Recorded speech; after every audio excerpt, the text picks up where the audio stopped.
Hey you guys, how are you all doing out there beyond the fly? Today I want to talk to you real quick about what I do to get ready for winter fly fishing. So winter can be extremely difficult. The conditions can be brutal. They can be really tough. You're dealing with a lot of other elements out there.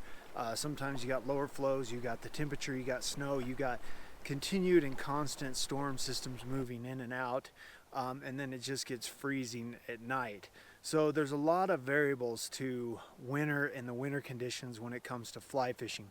So I'd like to talk with you today about some things you can do to help improve your odds, at least when it comes to picking your water, the time you go, and some research before you even step foot into your vehicle to make the trek to your local water.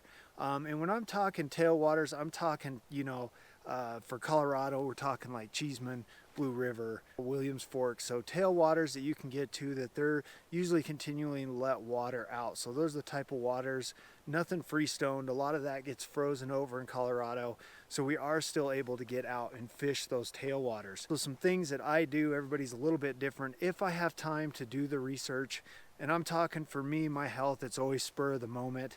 9 o'clock at night, 8 o'clock at night, hey, I'm feeling really good. Let's go ahead and just get ready to hit the water the next day. Use the internet, so use that Google. Google is the best tool you can have for a fisherman's arsenal. And what I mean by that, so I will come up with two tailwaters that I may potentially want to fish.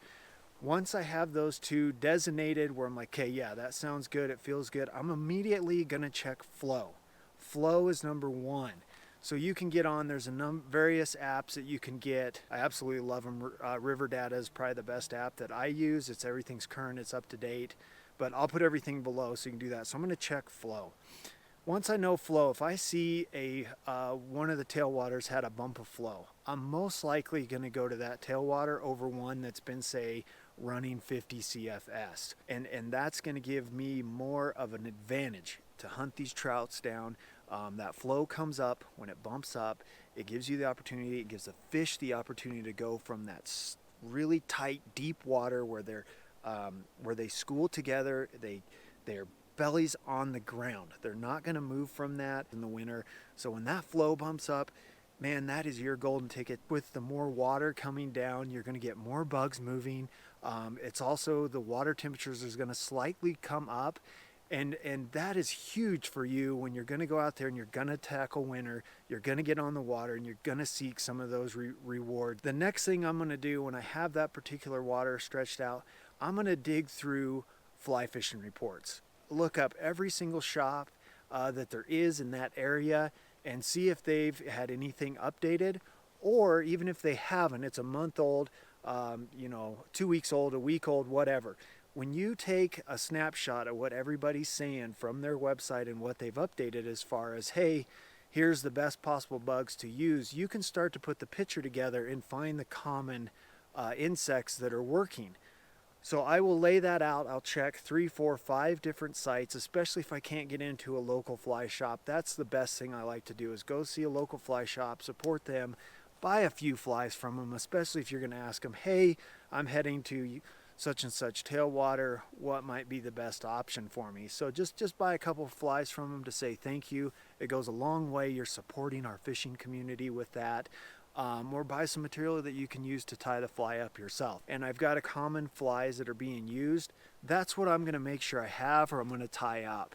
And then that's going to give me a leg up. There's one caveat that you got to pay attention to. If that report is a month old and the flows were 50 to 25 CFS lower, things are going to change, but it at least gives you a snapshot at that time. The other thing you have to remember with that is weather. And again, I'm going to use the Goog. I'm going to get on there or get on my app or whatever app that you like to use for weather, and I'm going to check it out. I'm going to see what happened the last 2 weeks, what happened the last day, what's going on with changes in the barometric pressure. You've got humidity changes, you've got storms moving in and out low to high pressure fronts, all that. So that's working against you as well. It's also working the fish and where they're going to be. That once I have the weather established, you can put a picture together of weather, your bugs, the flow. You may not need to be to the water until 11 o'clock. You may want to get there a little bit earlier if you got a hike so you can get there. So timing is everything to those fish. But as that water comes up, the water temperature comes up, those are all huge advantages to you as the trout hunter and the fly fisherman to get out there, to give yourself an opportunity to hook into one of these beautiful species.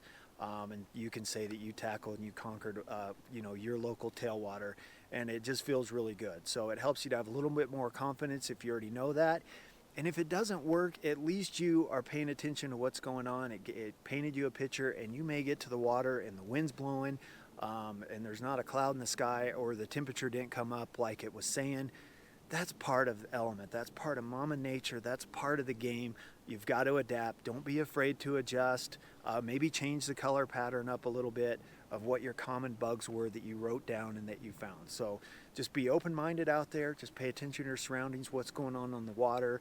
Check the water temp when you get there. Those little things all add up to helping you to be more successful on the water.